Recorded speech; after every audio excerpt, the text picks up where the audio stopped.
Things aren't looking great for Obsidian, and I know everyone's not really shocked, but this new report from Vice, if it's true, is worse than I could have ever imagined. Vice says The Outer Worlds 2 may have sold under 1 million copies, according to an industry consultant. New report claims that The Outer Worlds 2 has sold less than the first game, despite launching over 3 months ago. And that's that's not good for a game that was initially supposed to launch for, I believe, did they say it was going to be an $80 game? They were trying to go for like a super premium price for it and then realized nobody was pre-ordering it. And they had to back up and be like, just kidding.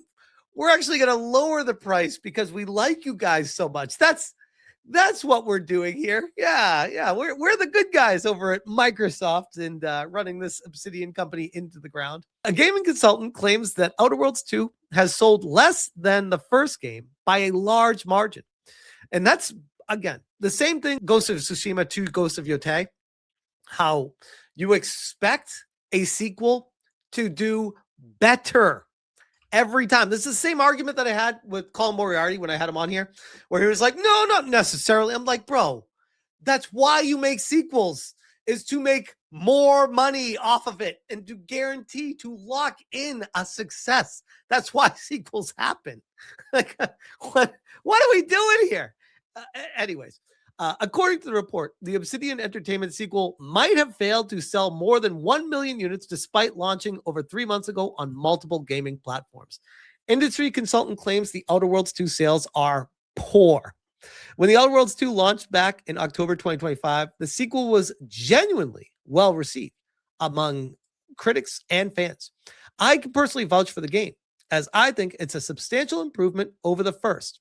Unfortunately, Obsidian's overhaul of the sci-fi RPG series wasn't enough to move consumers, as the game has allegedly bombed at retail.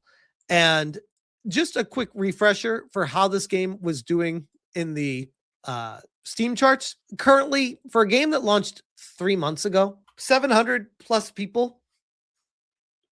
It's not good. In a total all-time peak of just under 20,000, not going to do it. And then when you go to Metacritic and the average user score is under 7, that's brutal. For a full-priced AAA quote-unquote game to get a user score of 6.9 on a sequel, not going to cut it. I don't care about the pro quote-unquote journos or critics, because we all know who they work for. Anyways, the claim was first made in a January 19th post on X by Daniel Camillo. According to the games industry consultant, Outer Worlds 2 might not have even sold 1 million units yet. This is the post. Daniel Camillo. This is a gaming China consultant. Sales for the Outer Worlds 2 are poor, presumably less than 1 million units almost 3 months after launch across all platforms. In comparison, the first game sold approximately 2 million units during that same time. Oh, God. That's so bad. Oh, my God. I didn't think it was that stark. Holy. A sequel selling less is bad. Bad for the studio, publisher, and the IP's future. There will never be an Outer Worlds 3. That's it. It's dead. He has a thread here. It says, yes, I understand the game reached more than 1 million players soon after launch. Yes. Oh, because it was on Game Pass.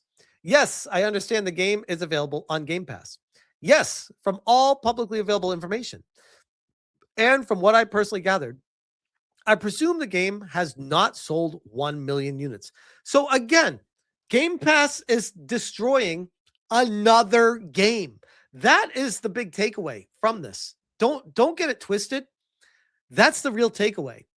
Without Game Pass, this game actually might have done better. There may have been a chance for it to be fairly successful, with people being like, oh, I have no other way to play this and I really want to. I will take the dive and purchase that game. Unfortunately, companies like Microsoft, taking the "you will own nothing and be happy" approach, thought that they could just lure people over to playing the games for less on a monthly fee, which you might be doing, but you're not selling your games anymore. It's a massive issue. Presumably less than 1 million units 3 months after launch. That's crazy still. Of course, it should be pointed out that Camilla says presumes repeatedly in his posts. We also don't have the information. I mean, I think it's safe to assume. Again, Steam charts are not the end all be all, but they give you some guidance on sales numbers, because if it's only 20,000, not even, sorry, 18,000 concurrently playing a game at one time, it's safe to assume that it probably only has a couple 100,000, 250,000 sold on Steam max. If you want to even push it further and say 300, 350, okay, I don't even think that many, but maybe. And then you add in sales on Xbox, what, 25 copies, 35, 32 copies sold on Xbox. It's not anywhere close to 1 million, because everyone's going to be playing it on Game Pass. And briefly, and once they finish it, they never return back to it. Did the $80 price controversy hurt the Outer Worlds 2 sales? This is that $80 down to $70 I was talking about. Dear Galactic citizens, we have received your SOS via Skip Drone about pricing. Hey, we tried being super greedy about it and realized that nobody was falling for it. So we're just going to lower the price before launch. Now, can you buy it? Camilla made it fall. Like, this is the most retarded approach a company could take. Hey, let's try to sell games for $80 when you have a service that you can just have a monthly fee on and get it as part of that. Lowering the price of this isn't going to do a damn thing. People are just going to walk away from all your services. Make up your mind. Who is in charge of this shit? It blows my mind. DEI hires. Following news that the game didn't sell well, fans speculated why the title reportedly bombed. Many players theorized that the Outer Worlds 2 $80 controversy might have hurt its sales. It 100% did. If it launched just straight up at 70 and they started with that, it probably wouldn't have sold very well still. But man, the $80 and then cutting it to 70 before it launches tells your customer base that you have zero faith in the quality of your product being worth the price that you're trying to sell it for. Because the price of your product is supposed to represent what you're buying. And if you don't have faith in what you're pricing it at, why would a consumer? So yes, it does impact it. For those that missed it, Xbox sparked backlash from players when they initially announced that they wanted to charge $80 for the RPG. Obsidian quickly walked the price back and even made a joke about it following the controversy. However, some fans believe that the initial $80 drama turned off some players from being interested in the game. And to think they toyed with the idea of charging $80 for this game. Yikes, a user on Reddit wrote. For example, another commenter replied, "There's no way to prove it, but I think this is a big part of why it flopped. It first made headlines because of the price point, and I think a lot of people immediately tuned out after that." Yep, because that was the story. An $80 game when the original was not 80 and they jump up to a sequel for 80? No thanks. I'll stick with an indie game for 1/5 that price. Why the Outer World 2 sales are hard to judge due to Game Pass. Well, I think we already know this, but finally, it should be stated we don't know how many total players use the Outer Worlds 2 and Game Pass. Subscription service makes it difficult to analyze. However, if it's true, Obsidian sold less than 1 million units across all platforms. That isn't good, which is a shame because I really do think it's one of Obsidian's best games in years.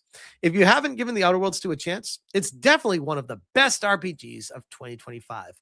Maybe it is. But with the amount of games that came out in 2025 for less that are readily available and I'd rather play, this one is not even in my backlog. Not to mention I never played the original one. So why would I care about jumping on the latest and greatest at a higher price when I can start with the original? And with all the controversy and everything surrounding it, I'm just like, I'll just play everything else. I don't want to bother with this. And I think that more than anything is what detracted from any success this game had. On top of the Game Pass destroyed this game. Once again, Microsoft, by the way, I'll leave it at this. Microsoft will never admit that Game Pass is what's killing these companies. because that's what they've promised to their investors. That's the golden goose and the future of gaming. And every time it destroys a game and destroys the company that makes the game, they're going to try to find any other reason to explain why the games aren't selling, except for, oh, that thing we promised you, the Game Pass thing that's going to be making all this money. That's actually why it's killing all these companies. I don't foresee Microsoft ever actually admitting that, because if they did, they'd have to walk back Game Pass. And if they walk back Game Pass, they'd have to stop raising the prices on it, stop it altogether, or not sell the games. They would have to just limit it to these games are only available on Game Pass. You can't buy them. And I think that would be a terrible direction to go. But unfortunately, I think that's the next step for them. The enshittification of Microsoft games will continue until morale improves. But we'll see what happens. But yeah, Obsidian, if I was working there right now, I would not feel great. I would feel very uncomfortable about my position, because it doesn't matter what I'm working on and what the game company is saying as far as, oh, everything's fine, don't stress about it. When rubber hits the road, you launch a big time game and it doesn't make its money back, heads start rolling. And it's unfortunate, but welcome to showbiz. Welcome to the game industry. It's industry of the haves and the have-nots. This is not a communistic, everyone gets a prize for playing. It's like, no, if you can't bring something that makes people excited, people will go to something else and there will not be a need for you. Sorry. I know it sounds harsh, but it's the reality. I'm Fry.